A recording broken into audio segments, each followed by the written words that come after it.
Chinese rice Hainan. Marinate the chicken with oyster sauce and salt for 2 hours. Soak the lotus seed until soft.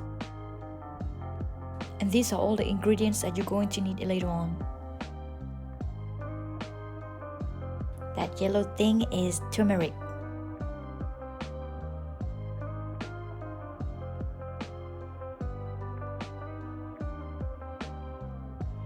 Now we're going to make a soup.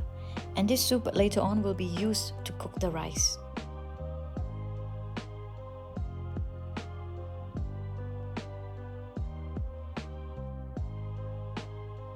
And yeah baby, that green thing is pandan leaf. And next we're gonna make sweet and sour sauce. This is go along with the chicken. It's the best. You need it. You have to make it. Mwah.